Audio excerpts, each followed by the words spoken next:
Boa noite, meus queridos. Que a paz do Mestre Jesus esteja com todos nós. Sejam bem-vindos à nossa casa para mais uma noite de estudo, mais uma noite de reflexão, mais uma noite de aprendizado. Hoje temos a grata satisfação de contar com a presença do nosso querido irmão Benedito Oliveira, trabalhador do Instituto Espírita Semeadores da Fé, que traz como proposta de palestra para essa noite de hoje o tema A Moral Evangélica do Cristo. Antes do início da nossa atividade, um pequeno exórdio para a nossa harmonização do livro Caminho, Verdade e Vida, de Francisco Cândido Xavier, pelo Espírito Emmanuel, a lição número 131, Homens e Anjos.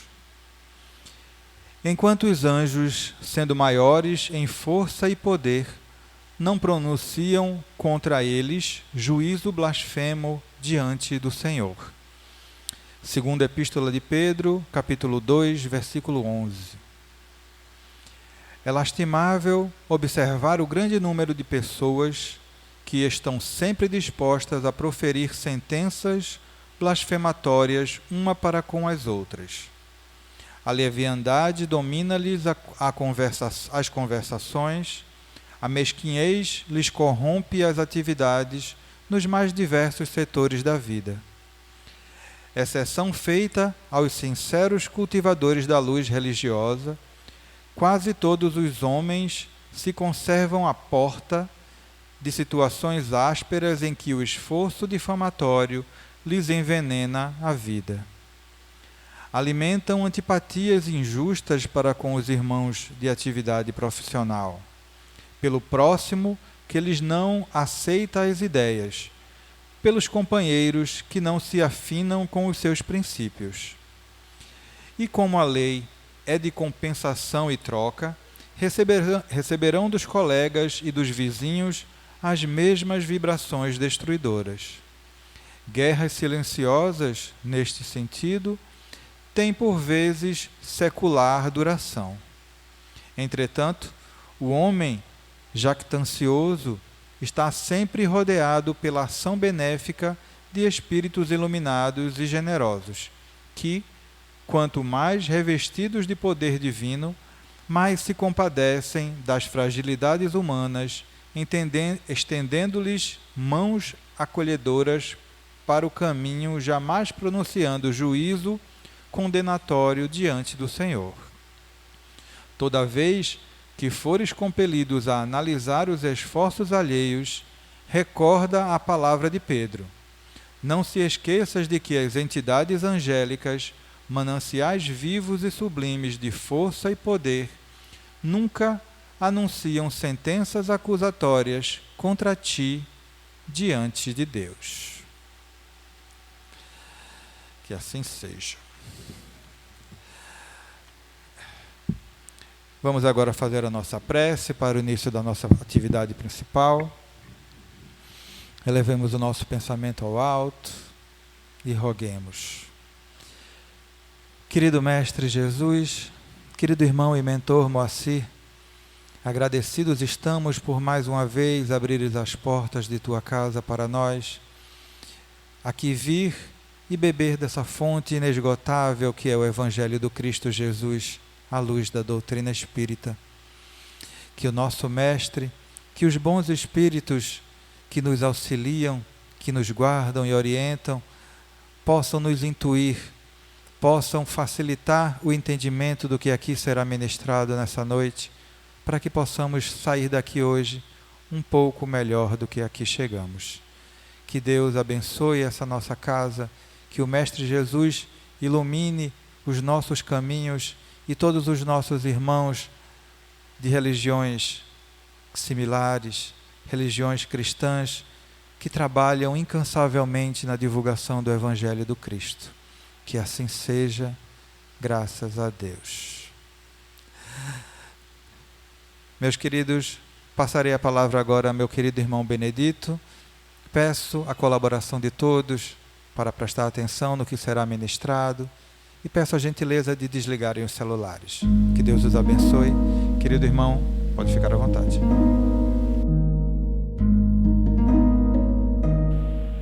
Boa noite a todos e a todas.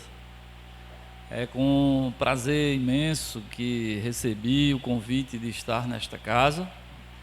Como já foi dito pelo nosso irmão, meu nome é Benedito Anastácio de Oliveira. Eu sou do Instituto Espírita Semeadores da Fé, que fica lá na Iputinga, ali por trás da Sudene. Já estive nesta casa há muito tempo, como eu estava dizendo aqui, é o Flávio, né, Flávio? A Flávio, fazendo um curso de capacitação. E ao retornar a esta casa, fiquei maravilhado com o cuidado, o zelo que a administração tem dispensado à casa. De parabéns à administração, Flávio, em seu nome. Quero agradecer mais uma vez o convite, né? E queria perguntar, quem está aqui pela primeira vez na casa, ou todos já são primeira vez,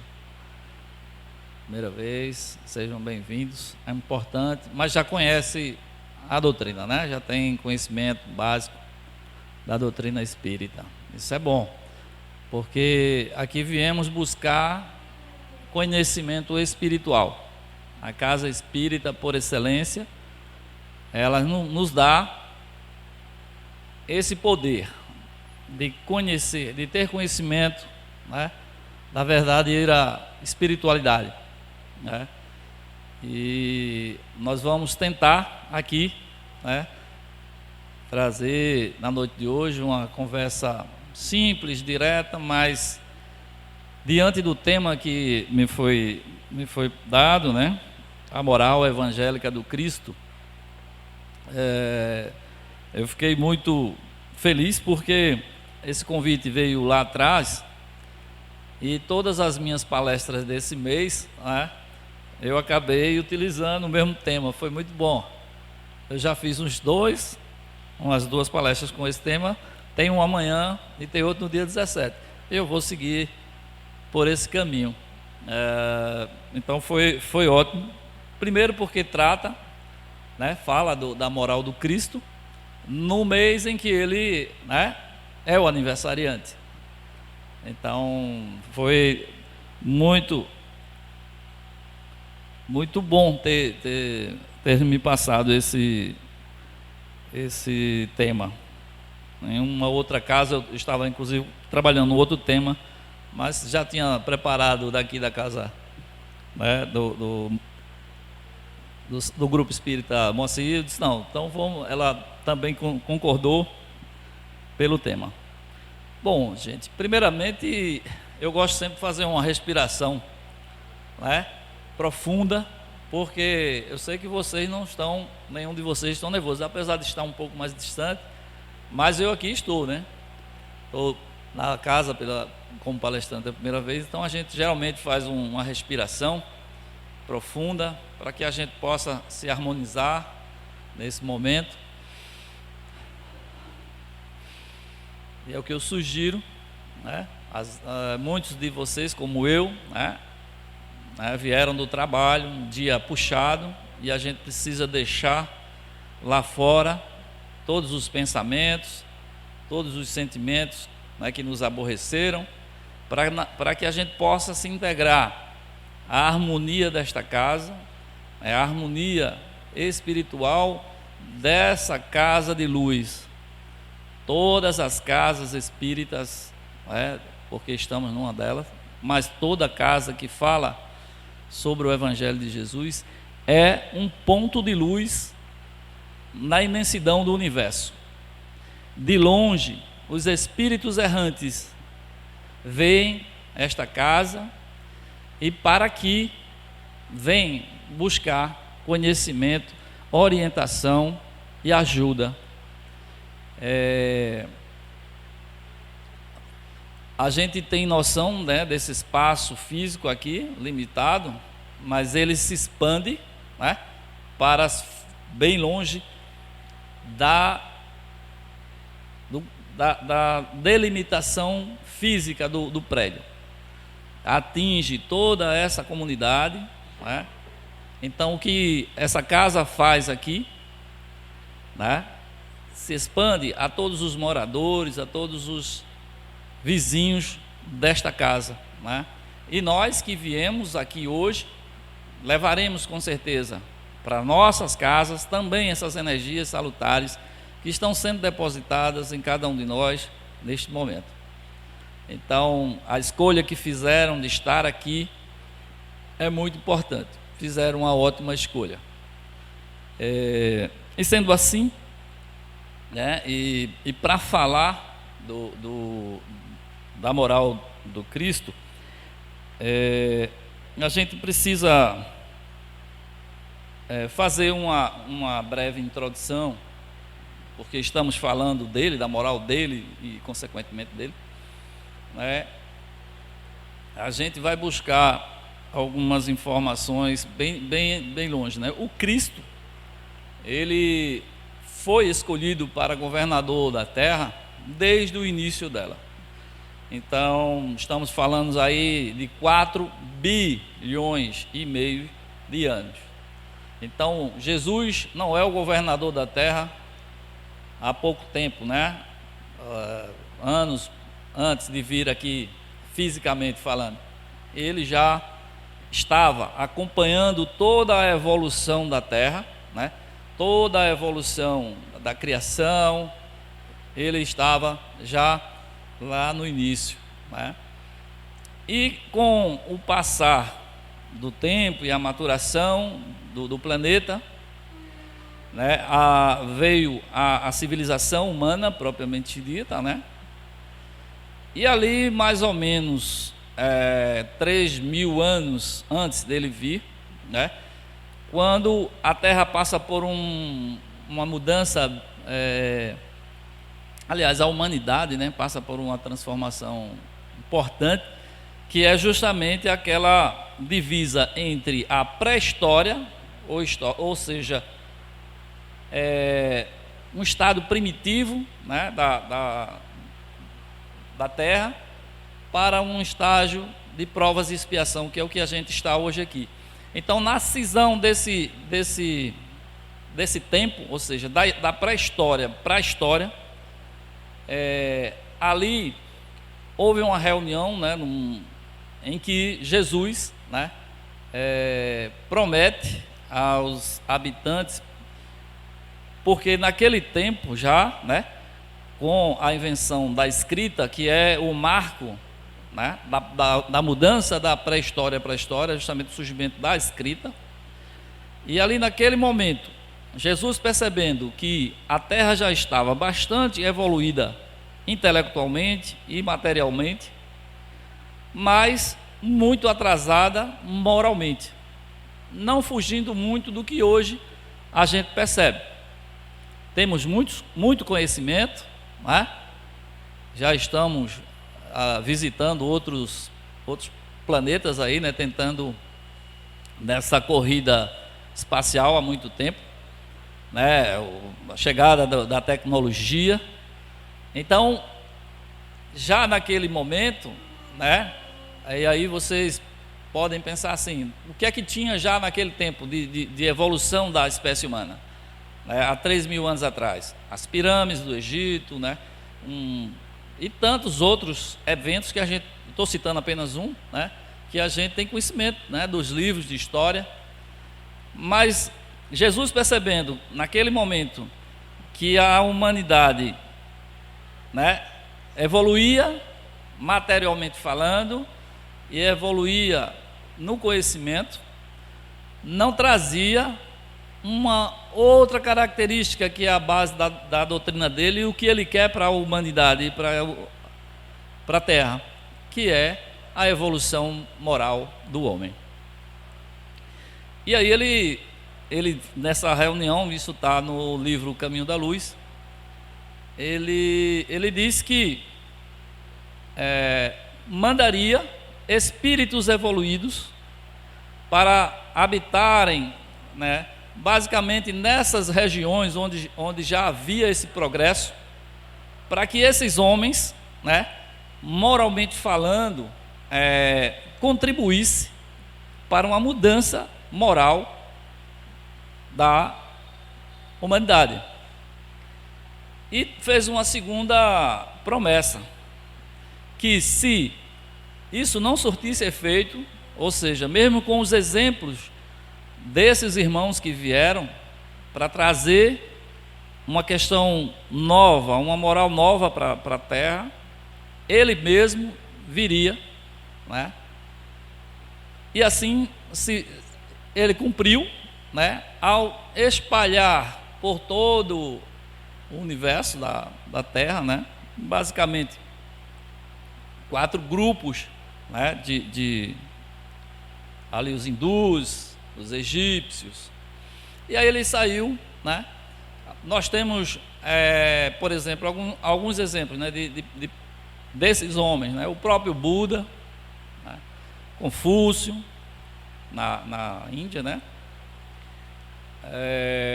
Nós temos o Sócrates na Grécia, Hermes Trismegisto no Egito.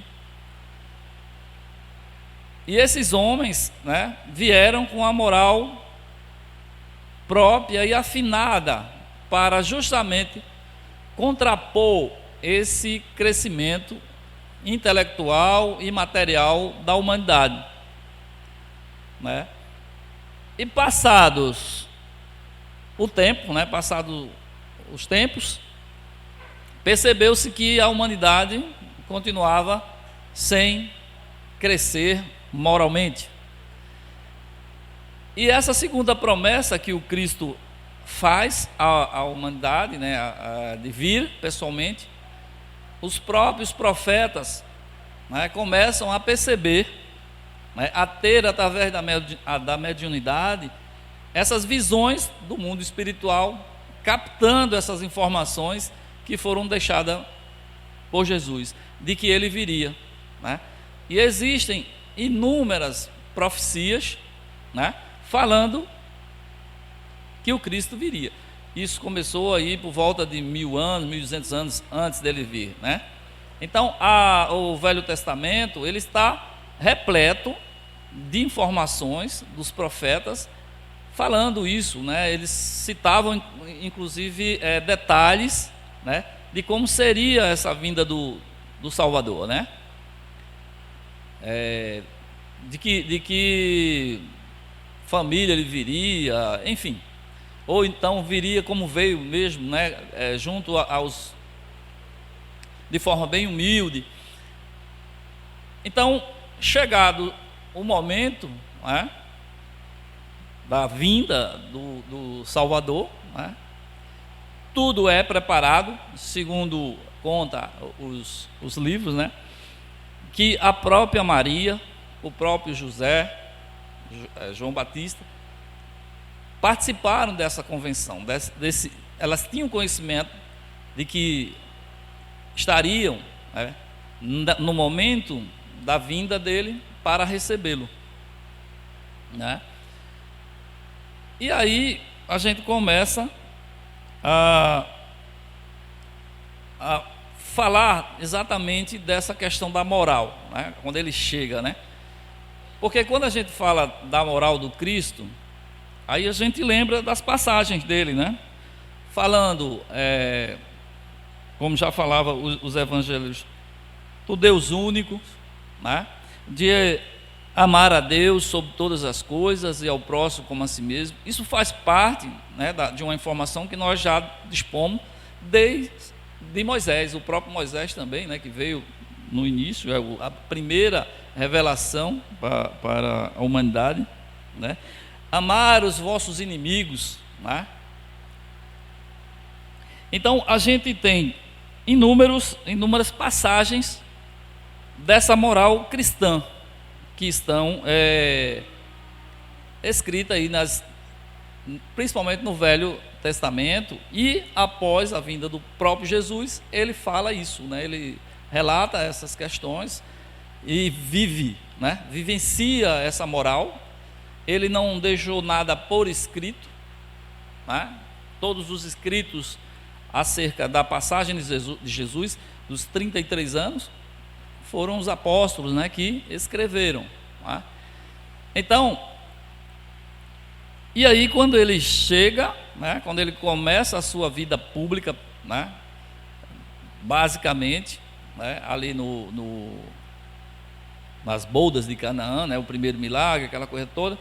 Mas aí ele vai para a vida pública, e aí no primeiro sermão que ele dá, né, no primeiro discurso, né, que ele faz, que são as bem-aventuranças, né, que todos nós conhecemos. E Jesus, nesse primeiro discurso para a humanidade, ele que escolhera, dentro desses povos mais evoluídos, escolheu justamente os hebreus, né, que era um povo bastante evoluído do ponto de vista intelectual, mas muito endurecido do ponto de vista moral. Então ele escolheu para vir ali, né, para deixar o seu ensinamento, que serviria para eles, mas não só para eles, mas para toda a humanidade, como de fato foi, né? Então, quando ele chega, né, quando ele vai fazer esse discurso, né, o primeiro discurso dele, ele tem as características da sociedade, né, judaica naquele momento.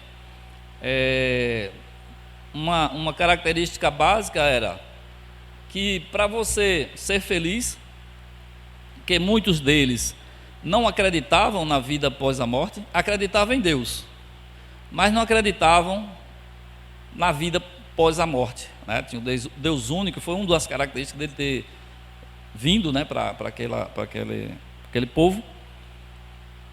E aí, qual era a característica básica, né, daquela sociedade? Para você ser feliz e se dizer, né,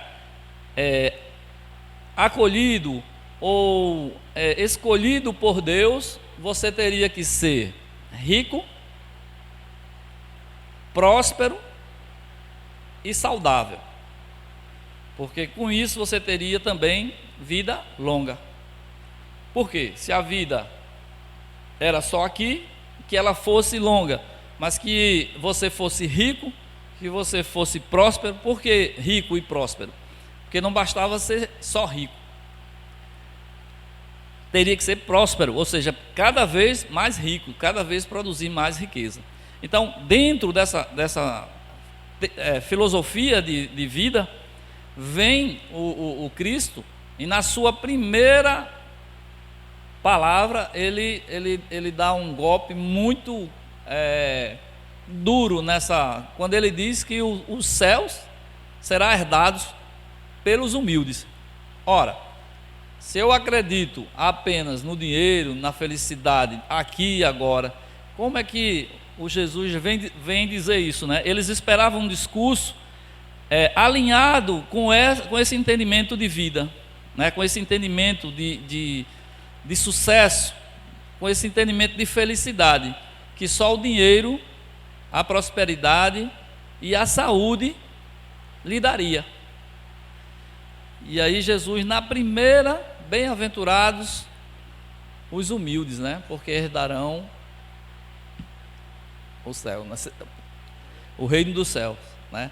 Então, eles que esperavam o rei, né, para erguer aquela sociedade, ele começa com um discurso bastante contrário ao entendimento. Então, a partir dali, Jesus trilha um caminho, né, dentro da sociedade judaica de observação, né? E aí ele vai passando aí os 3 anos finais da sua vida, né? E aí vem com uma outra dizendo assim: amai os vossos inimigos. Ora, todos nós sabemos que os judeus naquela época estavam sob o jugo do Império Romano, né? Tem aquela história, né, dá a César o que é de César, né? Então, o Império Romano é quem comandava, né, e eles eram escravizados, né? Tinha várias sociedades, várias classes sociais, os zelotas, que eram revolucionários, não aceitavam de jeito nenhum essa dominação dos romanos. E aí Jesus vem com outra proposta, com outra moral, né? Amai os vossos inimigos. Aí diz, esse camarada é louco, né? Como é que ele vem propor isso? Como é que eu vou amar um inimigo que me faz escravo, que me explora, né? Por impostos injustos, né? Esse caso mesmo, dá a César o que é de César, né? Eles quiseram enquadrar Jesus numa situação vexatória, e ele se sai com essa resposta, né? Que, de quem é essa moeda? De César? Da César. Porque Jesus não estava preocupado com a questão material, né? Toda a doutrina dele é baseada na questão moral, porque já tinha enviado os emissários e a coisa não tinha se resolvido, né? A humanidade continuava do mesmo jeito, e por isso ele veio. Então, diante de todas essas colocações dele, né, foi o que levou ele à crucificação, né? Porque tudo que ele praticou, tudo que ele fez, era contrário aos interesses da sociedade.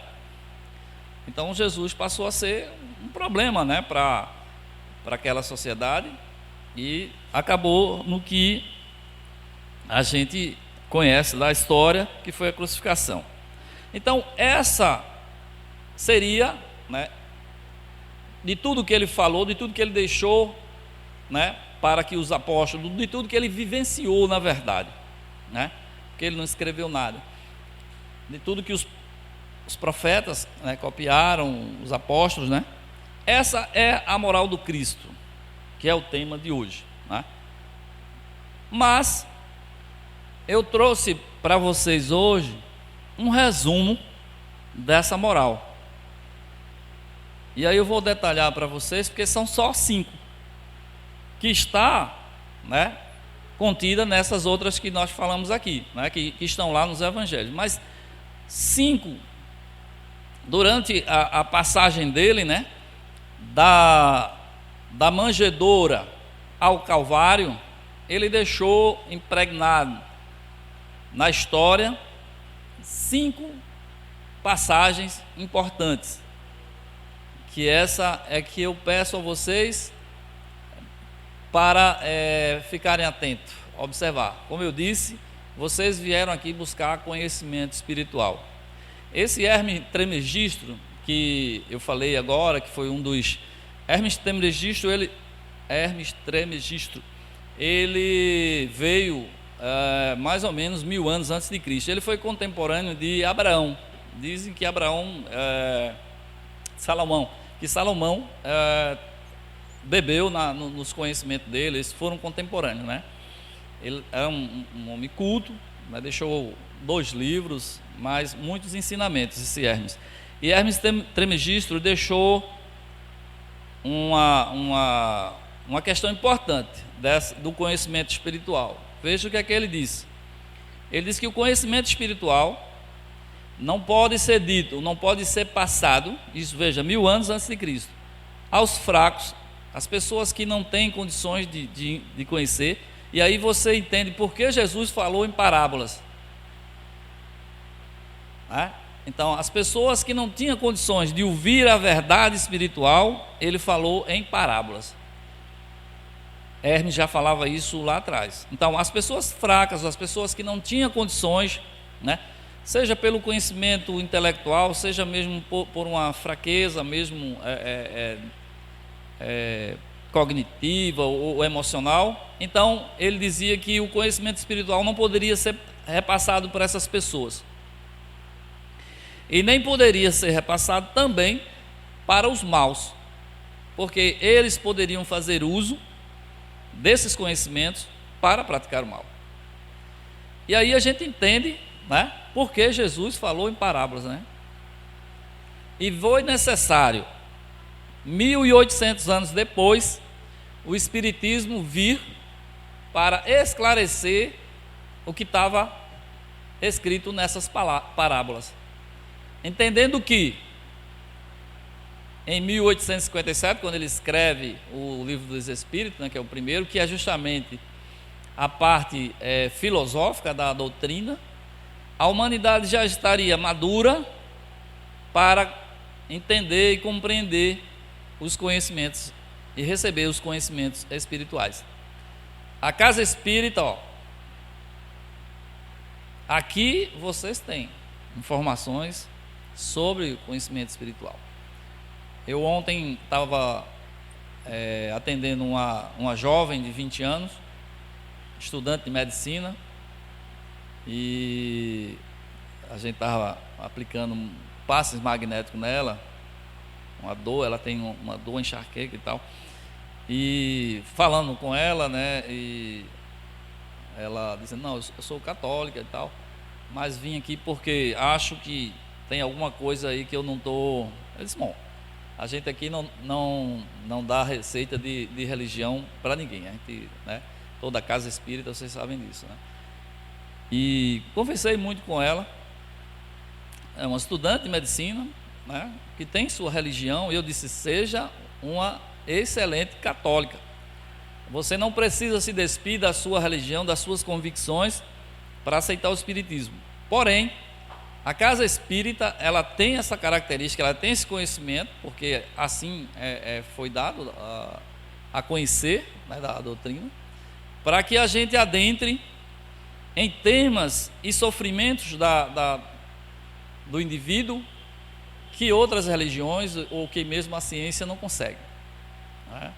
Então, vocês estão na casa que vai proporcionar. Mas se você é católico, se você é judeu, se você não tem religião, não se preocupe. Com certeza a equipe do Flávio recebe todo mundo, né, Flávio, com braços abertos. Não se preocupe com isso, a casa não está preocupada. Assim como Deus também não está preocupado com a religião de ninguém.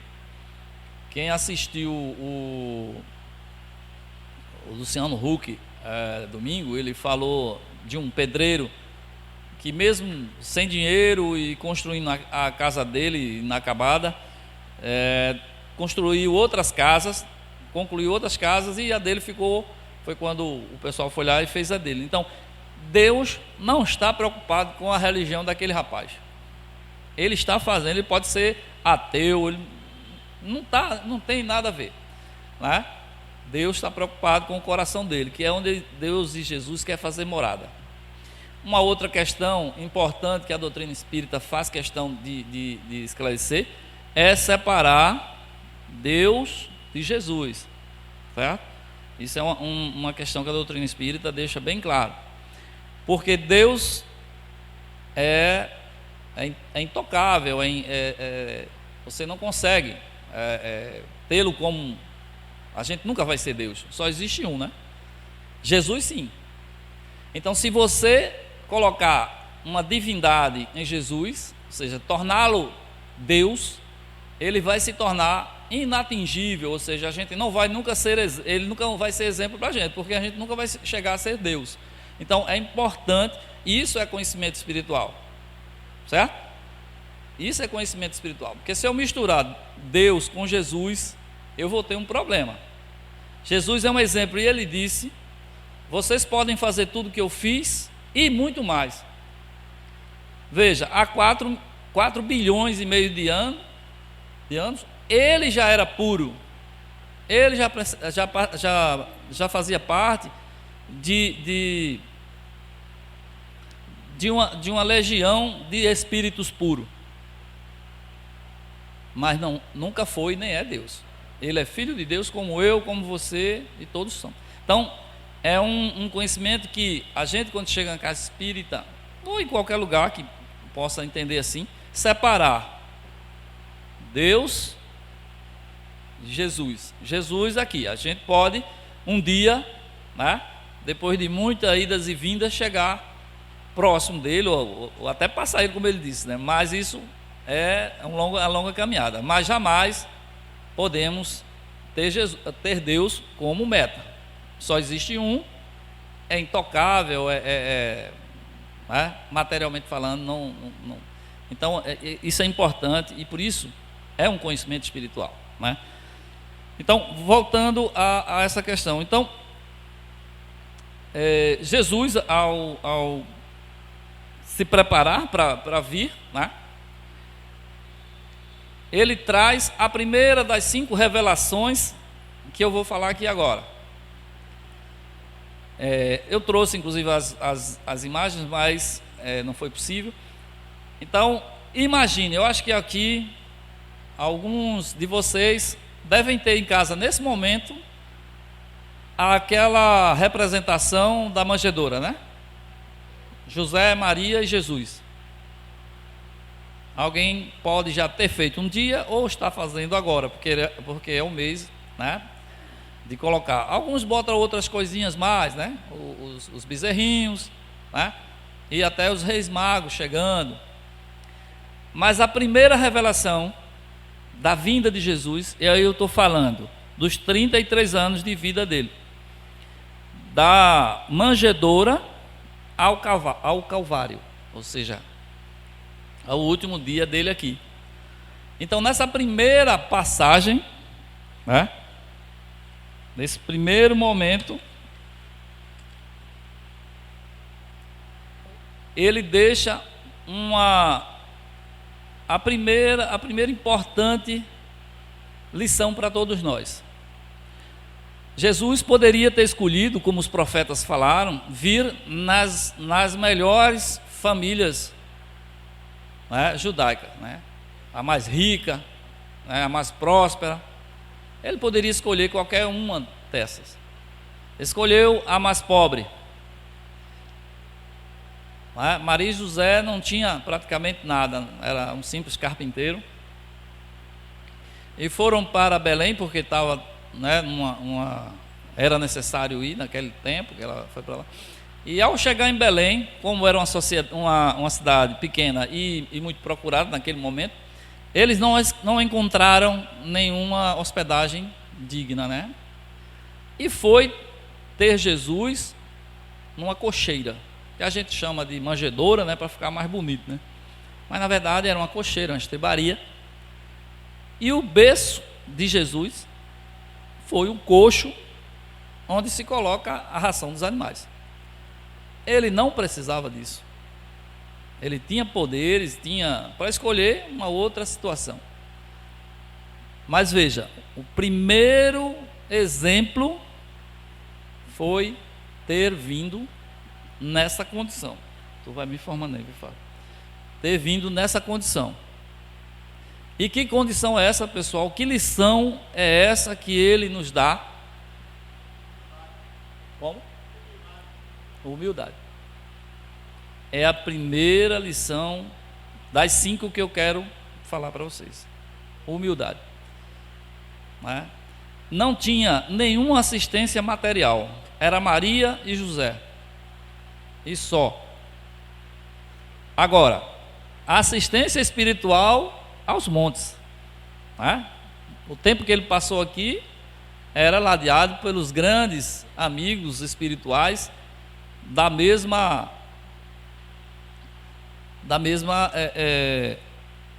mesmo grupo que ele veio, né? Então ele estava sendo assistido espiritualmente por essas entidades, mas materialmente falando, Jesus não teve direito a uma parteira. Foi ele, Maria e José, numa situação. Então quem olhasse de fora, materialmente falando, disse, mas como é que Deus permite um negócio desse, né? Uma mulher ter um filho numa situação dessa sem nenhuma assistência. A assistência tinha aos montes, mas do mundo espiritual. Mas o objetivo era dar o primeiro exemplo, como ele deu lá no início das suas pregações, nas bem-aventuranças. Falou dos humildes, né? E aí segue-se passado esse momento da primeira lição que a gente deixa para vocês, a gente vai para a segunda grande lição da doutrina ou da moral cristã, que é o amor. Então, humildade, amor. E se a gente pudesse resumir toda a moral do Cristo, toda a sua passagem aqui na terra, toda a sua doutrina poderíamos resumir em uma única palavra: amor. E ele falou de um amor diferente, porque ele não só falou, ele vivenciou. E o amor, como disse o apóstolo Paulo, que mesmo falando todas as línguas, com toda a ciência, ele não conseguiria dar o significado exato. Quem ama não sente os pés no chão, flutua. Então toda a base da doutrina espírita, ou da doutrina de Jesus, está no amor. No amor que, quando ele diz: ama os teus inimigos, você amar até os inimigos. Então essa palavra, ela não só foi usada, mas ela foi vivenciada. E os exemplos que ele dava, do samaritano, que ao ver o irmão lá caído depois de um assalto, ele vai socorrer, enquanto que alguns judeus que passavam foram indiferentes com aquele irmão que estava lá caído. E aí ele pergunta: quem é irmão desse que estava, Porque os samaritanos, como vocês sabem, era um grupo, que os judeus não gostavam e eram tidos como pessoas de segunda classe. Mas foi ele que deu exemplo, e ele traz para dentro do evangelho dele, mostrando quem é o verdadeiro irmão daquele que estava sofrendo, o que foi lá e fez o bem, Então essa é a segunda grande lição dessa passagem, dessa moral cristã. A terceira, que também vai trazer um enorme desconforto na sociedade judaica, é a forma como Jesus se relaciona com Deus, como ele fala com Deus. Porque a gente tem conhecimento, por exemplo, de que já lá desde dos 10 mandamentos, você não deve falar o nome de Deus em vão, E eles copiavam isso de tal forma que nem o nome de Deus poderia ser falado. Havia um código que você não podia falar o nome de Deus, ou seja, Deus era tão inatingível, tão distante do ser, da sua criação, que você não poderia falar o nome dele. E aí Jesus chega, fala de uma forma carinhosa, com fala de quem é filho, de quem tem intimidade. E essa intimidade, esse exemplo que nós trazemos para cá, é preciso que nós, filhos de Deus, nos purifiquemos para que a gente possa se aproximar de Deus. O afastamento de Deus acarreta doenças, desvios de conduta, Ontem eu estava assistindo uma palestra lá na minha casa e o palestrante estava falando, E foi engraçado porque ele disse, todo dia tem esse sorteio da Mega Sena aí, dinheiros, E ele disse, comentando, que alguém estava se queixando porque foi chamado para participar do grupo que foi premiado com 52 milhões e ele não estava.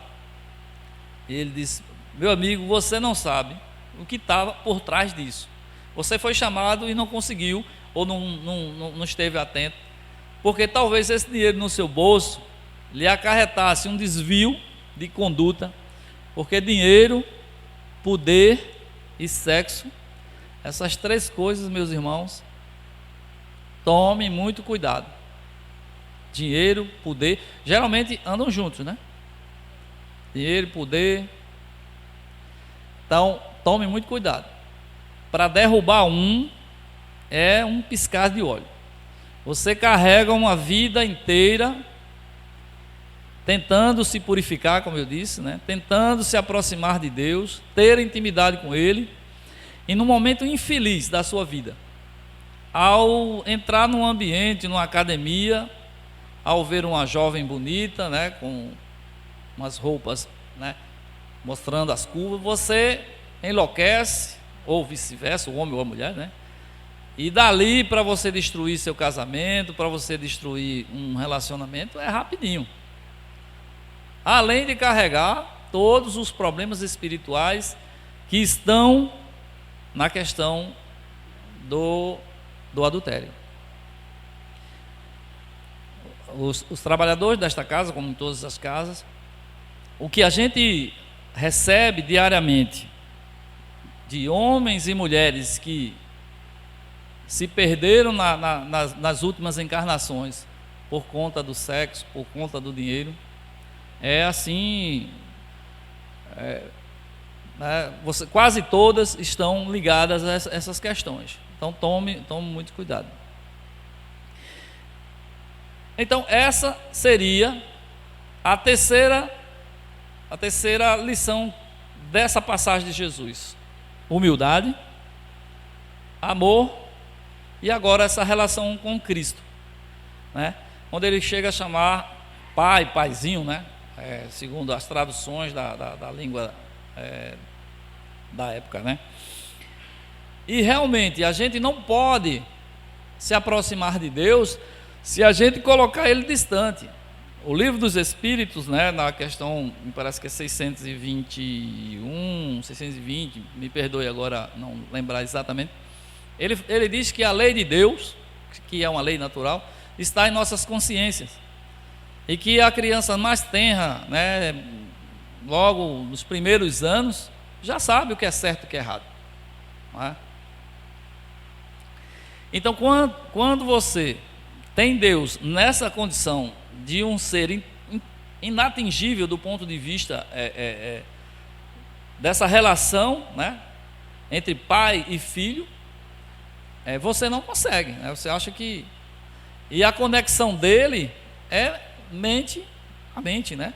E Jesus traz o caminho, né? Ele diz, né? Eu sou o caminho, a verdade e a vida, né?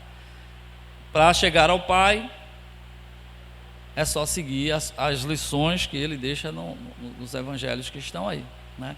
Então ele cria esse problema também ao mexer com essa questão da sociedade da época, dessa relação íntima com Deus, e que nós temos que ter através da purificação, da iluminação, que se dá através de muito trabalho, né, nessa questão moral, frequentando as suas religiões, as suas casas, né, procurando fazer o bem. Essa semana eu encontrei um colega, né, eu chamo assim colega, e quando ele... O colega que eu digo do mundo espiritual, amigo espiritual, né? Ele chega e se identifica. Desculpa. Ele se identifica como hindu. Aí eu disse: você é hindu da Índia? Ele disse: não, sou brasileiro. Nasci no Brasil e segui a doutrina.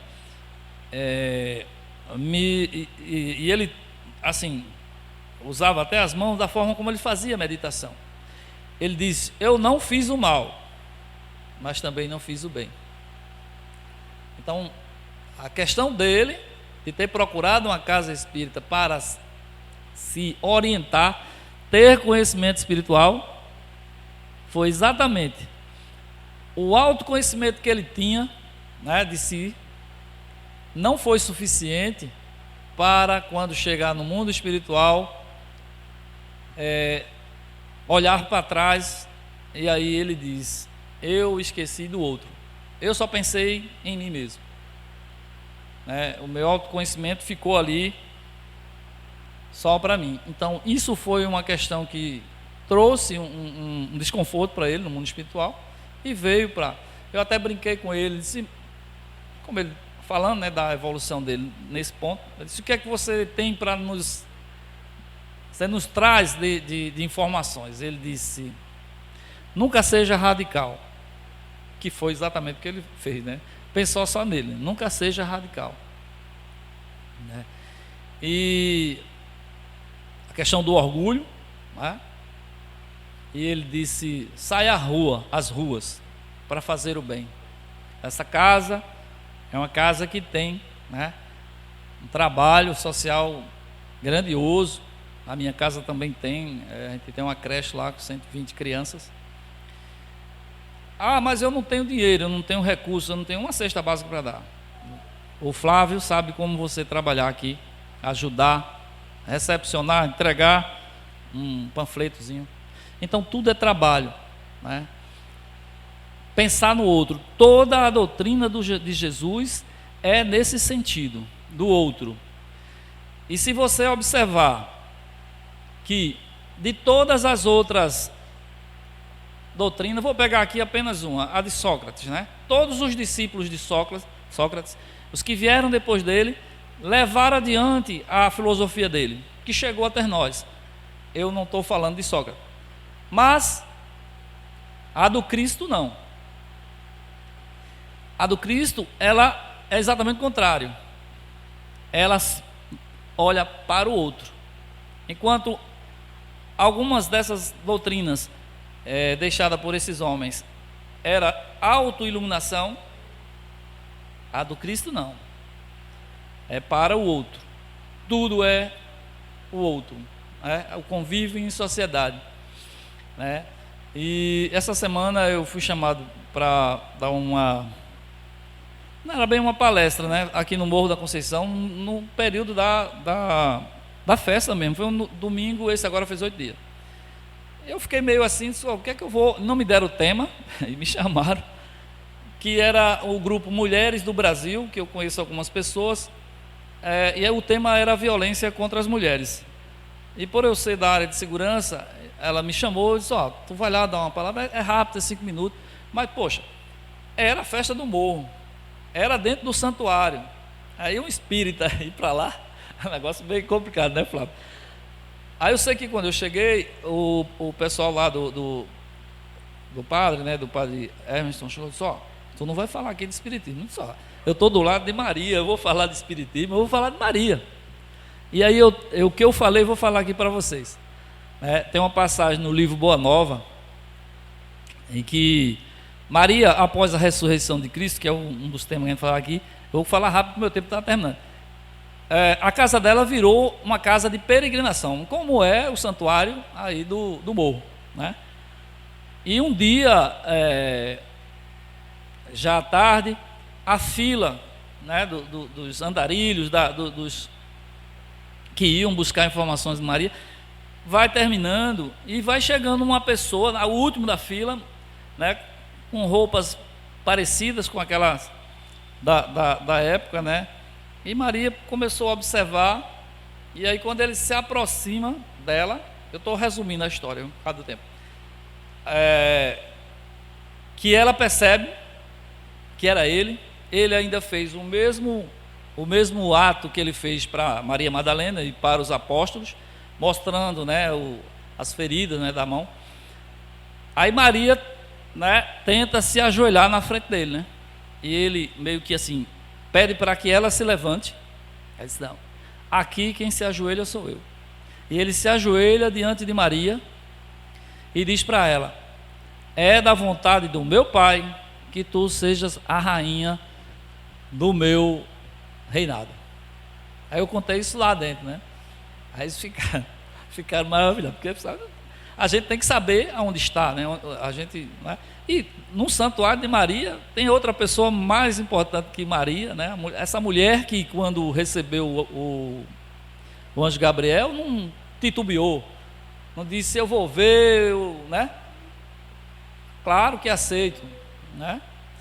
Então Maria, para vocês terem uma ideia, no Alcorão profético, ele tem um capítulo só para ela, que chama de Surrata, né? Um capítulo inteiro só sobre Maria. E dentro dele existem 4 mulheres que são consideradas perfeitas. É Maria, a esposa e a filha de Muhammad, que foi quem escreveu, Ásia, a esposa de um faraó, e Maria.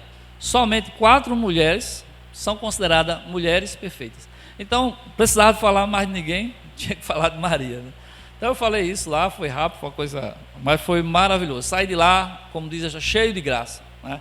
Cheguei em casa abraçando minha esposa, abraçando todo mundo, porque foi uma emoção muito forte, né? Que no outro dia no trabalho, abraçando todo mundo, disse, pega um pouquinho aqui. Tem um colega que ele é meio traquinozinho, né? Ele tem mania de chegar de manhã, apertar minha mão, que é para puxar minhas energias, né? Aí no dia que eu não estou preparado, ele me derruba, né? Aí ele, toda vez que chega perto, se ele for falar comigo 10 vezes, ele aperta minha mão 10 vezes, que é para puxar energia. Aí eu digo com ele que ele é um larápio de energia, ele fica sai rindo, né? Aí eu disse, hoje você pode apertar. Eu segurei a mão dele em quase 1 minuto, ele foi embora. Mas o tempo está chegando, já faltam só 7 minutos. Então, humildade, amor, adoração a Deus, né? Essa relação de Deus conosco, né? Eu vou falar do quarto. O quarto é que é problema, viu?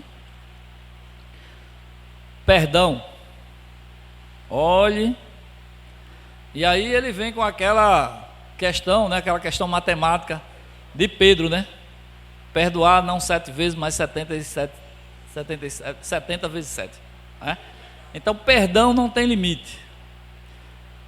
Quem perdoa, eu trouxe aqui só para vocês terem ideia da questão do perdão. A falta de perdão acarreta doença física que explode no corpo na forma de câncer, úlceras, gastrite, tumores. Doenças emocionais e psicológicas revelam relação direta com espíritos inferiores.